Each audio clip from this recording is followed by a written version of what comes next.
What do you prioritize, success or happiness? Success. I'm all about happy right now, easy. so I'm gonna say success. You know what I'm Success? saying? The reason I don't feel like I gotta chase happiness or none of that. I think that's just, it is what it is. You feel me? Success is something I gotta work at. Happiness is just, that's upkeep. You feel me? So yeah, success. Okay. I would say happiness, because it kind of gives me the same feeling of success. But I could have success and not feel it. But when I'm happy, I feel it, no matter what. I agree. Success. Definitely success. I can say when I'm happy or not, right? In any given situation, helping people, fighting, music, happy. Success, on the other hand, like you said, that's something that's not at my doorstep. You got to get up and chase that. And once you attain it, you have to work to keep it. So I definitely success. I'll say one thing I've noticed is that feeling with success, it doesn't hit the same all the time. You know what I mean? Other people will be like, "Oh, you did it, you're so successful," but you might not feel it because it's something else that you're looking to obtain. But when you feel joy, you feel happiness. It's just, I don't know how MECC took that answer after he heard mine. I get it. Yeah, I could. I would say happiness. Because I feel success. There you go, and happiness. Yeah, my man. Straight up. I feel success and happiness and being happy. Happiness. Next. No details, no explanations, just one word. Why you choose happiness over success? Right. I'm happy to be here. Happy. Next. I don't got much to say. You got another drink. Yeah. I'm happy. I'm alive. Okay. What are you currently working on to heal yourself?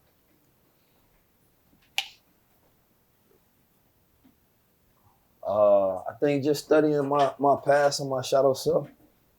You understand me? You know that part of yourself you don't show the world. You only know. You feel me? It's like you don't have to work on it. You feel me? You can let the world think you're perfect. But at the same time, like, that's what makes me who I am. You feel me? So it's like going through that, like observing me from top down and like looking at me from inside outside, looking at the past, what make me who I am, why I think a certain way. Like, that's the part of me that I work on daily. I don't just accept, I just am who I am just because I do this, just because it's a character flaw, just because. Like, nah, what made me that way? And then once I observe it, like I said, I can change it. I say I'm working on my emotional responses and kind of creating guidelines to where I know if I'm feeling a certain way, I'm out of bounds and I need to adjust it. If I'm too angry about something, I'm out of bounds. I got to readjust. And because whatever decision I make in that space is going to be the wrong decision. So I kind of like set meters on myself. Okay, all right, if I'm feeling this way, there's something wrong. I gotta bring it back to like a steady medium of just feeling good about myself. It's probably something close to that. Stop taking his answers. He took every answer. Except for the last one. That's not true. You're not listening. I am. I'm indifferent. I've been indifferent to people in general for a long time, to the point where I wasn't sure if that's how I naturally was or if there's something wrong with me. Like, is that my natural state, or is that like a trauma that I haven't dealt with? I always just consider myself a loner, and 9 times out of 10, I'm happy if I'm not in the presence of anybody. He'll tell you, I'll walk just to be by myself because I really enjoy that space. Yeah, this guy thinks he's Ryu. Walking around Good. I can make him isolation walks up. I don't like being around people all the time. Right. I just wasn't. It's to the point where I'm not sure if, like I said, I'm not sure if that's like a trauma or that's just how I am. So I've been looking into that just to kind of figure myself out a little bit. Honestly, it's like at times feeling subordinate to people that I know I have just as much power and value as. That's what I'm working on to heal myself. Because I know how powerful I really am, but sometimes I lower myself because I feel like people are on high standards, even in my language. Talking to people and being like, yo, big bro, and it's like, why am I saying big bro? Word, you older than me. We there. No, fuck out of here, man. Fuck out of here, bro. Fuck out of here, little bro. I'm playing with you. But nah, it's just being in a subordinate position for so long, you know, in my past, then coming home and seeing people who are doing better than me. And then humbling myself and saying, okay, I'm gonna learn from these people and stay humble. And then I elevate past them. So now I'm looking like, nah, I need to keep myself there. Yeah, what's up, my brother? How are you? Right. Eye to eye contact and all that. But that's what I'm working on to heal myself, is making sure I understand and know that I'm at the same level as a lot of other cats. How I react to negative energy. I work on that. I'm quick to like lash out every time somebody says something. I'm working on that right now. Next. So you be the first one, guy. Yo, guy, you be the first one to be like, go pay mine to that. That Brooklyn shit right there. I'm working on it though. But next, Didn't this guy just say nothing bothers him? Yeah, let's go. Wait, so we have 3 of them? Okay. We're going 3? Oh, no, it's not. Oh, Okay, no. that's what I'm saying. I was like, 2. I got you. So- Is hip hop a cancer or cure to our people? Oh, wow. Booyaka. I don't think it's as simple as black and white as a cancer or cure. I think it is what we make it.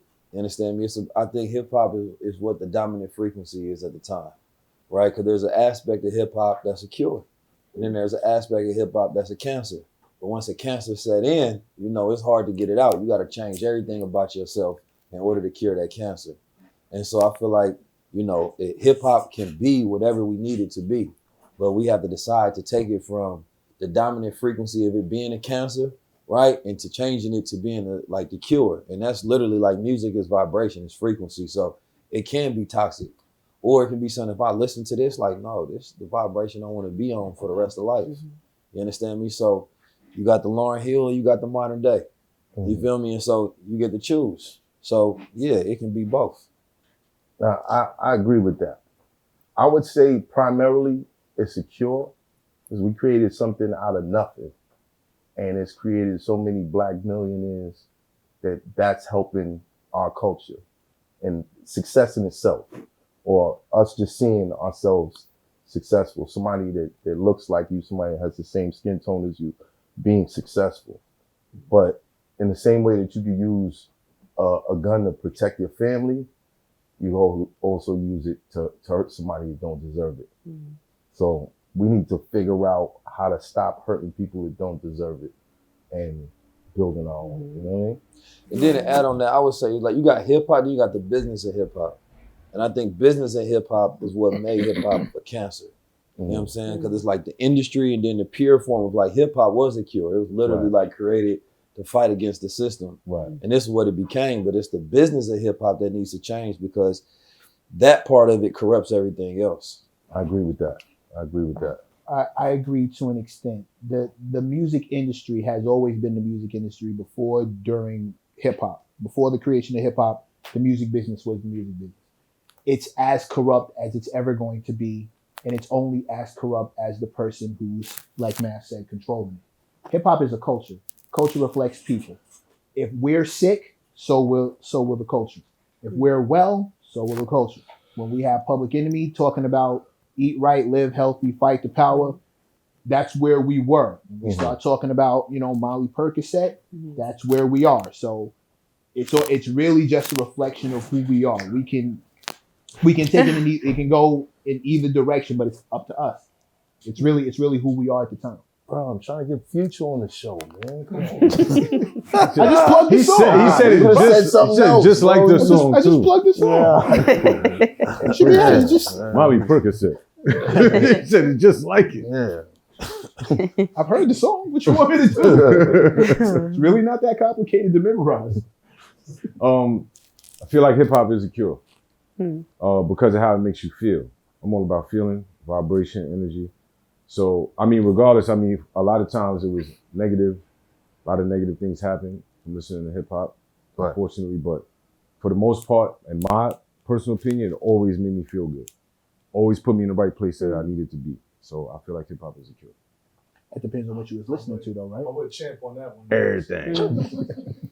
Everything. Next. So yeah, we really could have got it. Next. Right. Big in the background, like I could have did that. It's Hoffa, trapper turn smack rapper. Only smack rapper that you know is smack rappers. Got bars, I can hang with the backpackers. Trap star, I don't hang with the backpackers. I'm in the hood with the work you heard. Making fiends leave earth you heard. Got your baby mama thirst you heard. Feel the flow, nigga, throw it in reverse. This the wave you need to surf you heard.